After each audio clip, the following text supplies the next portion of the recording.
Welcome back to yet another video of collegemunshi.com. അപ്പോൾ നമ്മുടെ ഇന്നത്തെ വീഡിയോ എന്ന് പറയുന്നത് എന്തുകൊണ്ട് നിങ്ങൾ കർണാടകയിൽ BSc നഴ്സിംഗ് പഠിക്കണം എന്നുള്ളതിനെ പറ്റിയിട്ടാണ്. അപ്പോൾ നഴ്സിംഗ് എന്താണെന്ന് ഒരുപാട് പേർക്ക് അറിയാവുന്നുണ്ടായിരിക്കാം, BSc നഴ്സിംഗ് എന്താണെന്ന് അറിയാവുന്നുണ്ടായിരിക്കാം. പക്ഷേ എന്തുകൊണ്ട് നിങ്ങൾ BSc നഴ്സിംഗ് കർണാടകയിൽ പഠിക്കണമെന്നുള്ളത് അറിയണമെങ്കിൽ ഈ വീഡിയോ മുഴുവനായിട്ട് നിങ്ങൾ സ്കിപ്പ് ചെയ്യാതെ കാണുക. മാത്രമല്ല ഇതിൻ്റെ എല്ലാ അപ്ഡേറ്റ്സും ഞങ്ങൾ ഞങ്ങളുടെ വാട്സപ്പ് ചാനലിൽ കൊടുക്കുന്നുണ്ട്. അപ്പോൾ മറക്കാതെ താഴെ കാണുന്ന ലിങ്കിൽ ക്ലിക്ക് ചെയ്ത് ചാനലിൽ ജോയിൻ ചെയ്യുക. ഒരിക്കലും അവസാനിക്കാത്ത ജോലി സാധ്യതകളുള്ള ഒരു കോഴ്സാണ് BSc നഴ്സിംഗ് എന്ന് പറയുന്നത്. അത് നിങ്ങൾ ഇന്ത്യക്കകത്തായാലും പുറത്തായാലും ഒരുപാട് സാധ്യതകളാണ് നിങ്ങളെ കാത്തിരിക്കുന്നത്.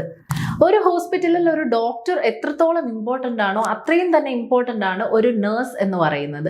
പണ്ട് കാലങ്ങളിൽ ജെൻഡർ ഡിഫറൻസിൽ നേഴ്സസിനെ മാറ്റി നിർത്തിയിട്ടുണ്ടായിരുന്നു. അതായത് പെൺകുട്ടികൾക്ക് മാത്രം പഠിക്കാൻ പറ്റുന്ന ഒരു ഫീൽഡ് എന്നായിരുന്നു നഴ്സിംഗ് കരിയർ കരുതിയിരുന്നത്. പക്ഷേ എന്നാൽ ഇന്ന് അങ്ങനെയല്ല. ഏത് ജെൻഡേഴ്സിൽ പെട്ടവർക്കായിരുന്നിരുന്നാലും പഠിക്കാൻ പറ്റുന്ന ഒരു കോഴ്സാണ് നഴ്സിംഗ് എന്ന് പറയുന്നത്. കാരണം അത്രത്തോളം ജോലി സാധ്യതകൾ, പഠിച്ചു കഴിഞ്ഞാൽ അത്രത്തോളം വേക്കൻസിയും ജോബ് ഓപ്പർച്യൂണിറ്റീസും ഉണ്ട്. BSc നഴ്സിംഗ് എന്ന് പറയുന്നത് ഒരു 4 വർഷത്തെ പ്രൊഫഷണൽ കോഴ്സാണ്. ഇതിൽ ഇന്റേൺഷിപ്പ് നിങ്ങൾക്ക് വരുന്നില്ല. ഈ 4 വർഷം നിങ്ങൾ പഠിക്കുന്ന കാലയളവിൽ തന്നെ തിയറി പ്ലസ് പ്രാക്ടിക്കൽ എന്നുള്ള രീതിയിൽ പഠിച്ച് കംപ്ലീറ്റ് ആക്കുകയാണ് ചെയ്യുന്നത്. ഏകദേശം 10 സബ്ജക്റ്റോളം നിങ്ങൾക്ക് ഇതിൽ പഠിക്കാനായിട്ടുണ്ട്. ഇതുകൂടാതെ അസൈൻമെന്റ്, വൈവ തുടങ്ങിയ കാര്യങ്ങളും നിങ്ങൾക്ക് പ്രൊവൈഡ് ചെയ്യുന്നുണ്ട്. ഇതിന്റെ എലിജിബിലിറ്റി എന്ന് പറയുന്നത് നിങ്ങൾ +2 ബയോളജി സയൻസ് കമ്പൽസറി ആണ്. ബയോളജി സയൻസിൽ ഫിസിക്സ്, കെമിസ്ട്രി, ബയോളജി എന്നീ വിഷയങ്ങളിൽ സെപ്പറേറ്റ് ആയി ഓരോ വിഷയത്തിനും നിങ്ങൾക്ക് 50% കുറയാത്ത മാർക്ക് ഉണ്ടായിരിക്കണം. മറ്റ് നഴ്സിംഗ് കോഴ്സസുകളെ വെച്ച് നോക്കുമ്പോൾ BSc നഴ്സിംഗിൽ തിയറി ഫോക്കസ്ഡ് ആയിട്ടാണ് കൂടുതലും പഠിപ്പിക്കുന്നത്. എന്നാൽ അതിന്റെ അർത്ഥം നിങ്ങൾക്ക് പ്രാക്ടിക്കൽ എക്സ്പോഷർ കിട്ടില്ല എന്നല്ല. പ്രാക്ടിക്കൽ എക്സ്പോഷറിലും കൂടുതലായി നിങ്ങൾക്ക് ഒരു പടി മേലെ തിയറി നോളജ് ആണ് അവിടെ ഫോക്കസ് ചെയ്യുന്നത്. വളരെയധികം റിസ്ക് ഫാക്ടേഴ്സ് ഉള്ള ഒരു ജോബാണ് നഴ്സിംഗ് കരിയർ എന്ന് പറയുന്നത്. അതിൽ BSc നഴ്സിംഗ് എന്ന് പറയുന്നത് അത്രയധികം കോമ്പറ്റീഷൻ ഉള്ള ഒരു ഫീൽഡ് കൂടിയാണ്. അപ്പോൾ നിങ്ങൾ വളരെയധികം സ്കിൽഫുൾ ആണ്, നിങ്ങൾ വളരെ പാഷനേറ്റ് ആണെങ്കിൽ മാത്രം ഈ ഒരു ഫീൽഡ് ചൂസ് ചെയ്യുക. ഏകദേശം ഒരു ഡോക്ടറിന്റെ അറിവിന്റെ ലെവലോളം പഠിക്കേണ്ട ഒരു കോഴ്സാണ് BSc നഴ്സിംഗ് എന്ന് പറയുന്നത്. BSc നഴ്സിംഗ് പഠിച്ചു കഴിഞ്ഞാൽ നിങ്ങൾക്ക് പ്രൈവറ്റായും ഗവൺമെന്റ് ബേസ്ഡ് ആയും ജോലികൾക്ക് കയറാൻ സാധിക്കുന്നതാണ്. നിങ്ങൾക്ക് OET, IELTS തുടങ്ങിയ എക്സാംസ് എഴുതി എബ്രോഡ് പോയി സെറ്റിൽ ചെയ്യാവുന്നതുമാണ്. അപ്പോൾ ഈ ഒരു നഴ്സിംഗ് കരിയർ നിങ്ങൾ പഠിക്കുന്നതിലൂടെ എന്തെല്ലാം ജോലി സാധ്യതകളാണ് നിങ്ങളെ കാത്തിരിക്കുന്നത്. അപ്പോൾ നിങ്ങൾ പഠിക്കുന്ന ക്യാമ്പസ് ഉറപ്പായും ബ്രാൻഡ് വാല്യൂ ഉള്ള ടോപ്പ് ക്യാമ്പസുകളിൽ ഒന്നിൽ തന്നെ ആയിരിക്കണം. അതുകൊണ്ടാണ് നിങ്ങൾ BSc നഴ്സിംഗ് കർണാടകയിൽ പഠിക്കണം എന്ന് പറയുന്നത്. കാരണം ഇവിടുത്തെ ക്യാമ്പസുകൾ എന്ന് പറയുന്നത് നിങ്ങൾക്ക് വേണ്ട എല്ലാ ഫെസിലിറ്റീസും പ്രൊവൈഡ് ചെയ്യുന്ന ഹോസ്പിറ്റൽസ് ഉള്ള ക്യാമ്പസുകളാണ്. കേരളത്തിലാണെന്നുണ്ടെങ്കിൽ BSc നഴ്സിംഗ് പഠിക്കാൻ ഒരുപാട് ക്യാമ്പസുകളുണ്ട്. എന്നാൽ അവിടെ കോമ്പറ്റീഷനും വളരെ ഹൈ ആണ്. ഇനി നിങ്ങൾ 50% മേലെ മാർക്ക് വാങ്ങിയെന്നാൽ കൂടി പലപ്പോഴും മെറിറ്റിന്റെ ബേസിൽ അല്ലെങ്കിൽ കാറ്റഗറിയുടെ ബേസിസിൽ നിങ്ങൾ പിന്തള്ളപ്പെടാറുണ്ട്.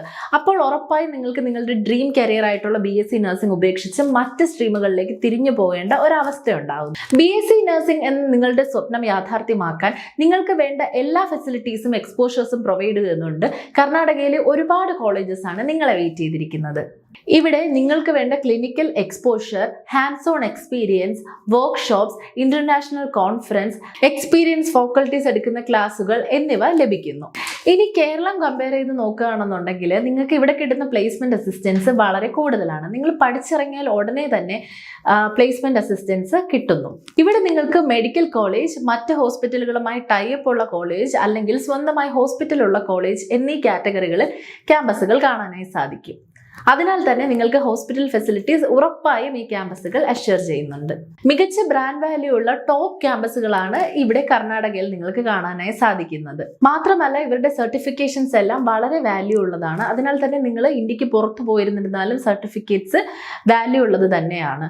പിന്നെ വരുന്ന ഒരു പ്ലസ് ബെനിഫിറ്റ് ആണ് ലാംഗ്വേജ് ഡൈവേഴ്സിറ്റി എന്ന് പറയുന്നത്. നിങ്ങൾ മറ്റ് സംസ്ഥാനങ്ങളിൽ നിന്നോ മറ്റ് രാജ്യങ്ങളിൽ നിന്നോ വരുന്ന കുട്ടികളോടൊപ്പം ഇവിടെ പഠിക്കുന്നതിലൂടെ നിങ്ങളുടെ ലാംഗ്വേജ് എൻഹാൻസ് ചെയ്യാനും നിങ്ങളുടെ സ്പീക്കിംഗ് ഫ്ലുവൻസി ഇംപ്രൂവ് ചെയ്യാനും അത് സാധിക്കുന്നു. അതിനാൽ തന്നെ നിങ്ങളൊരു ജോലിക്കായി എബ്രോഡ് പോകുന്ന സമയത്ത് അത് നിങ്ങൾക്കൊരു അഡ്വാൻറ്റേജ് ആയി എപ്പോഴും കൂടെ ഉണ്ടാവും. BSc നഴ്സിംഗിൽ ഇത്രയധികം സാധ്യതകളുമായി കർണാടകയിലെ ക്യാമ്പസുകൾ നിങ്ങളെ കാത്തിരിക്കുമ്പോൾ മറ്റ് ഓപ്ഷൻസ് നോക്കേണ്ട കാര്യമുണ്ടോ? അപ്പോൾ BSc നഴ്സിംഗിൽ എന്തെല്ലാം സാധ്യതകളാണ് ഉള്ളത് എന്നും കർണാടകയിൽ നിങ്ങൾ എന്തുകൊണ്ട് BSc നഴ്സിംഗ് പഠിക്കണം എന്നുള്ളതും ഈ വീഡിയോയിലൂടെ നിങ്ങൾക്ക് മനസ്സിലായി എന്ന് വിശ്വസിക്കുന്നു. അപ്പോൾ ഇനിയും നിങ്ങൾക്ക് എന്തെങ്കിലും സംശയങ്ങളുണ്ട് എന്നുണ്ടെങ്കിൽ താഴെ കാണുന്ന നമ്പറിൽ ഞങ്ങളെ കോൺടാക്ട് ചെയ്യാവുന്നതാണ്. മാത്രമല്ല ഇതിന്റെ എല്ലാ അപ്ഡേറ്റ്സും ഞങ്ങളുടെ വാട്സപ്പ് ചാനലിൽ കൊടുക്കുന്നുണ്ട്. അതിനാൽ തന്നെ അതിൽ ജോയിൻ ചെയ്യാൻ മറക്കരുത്.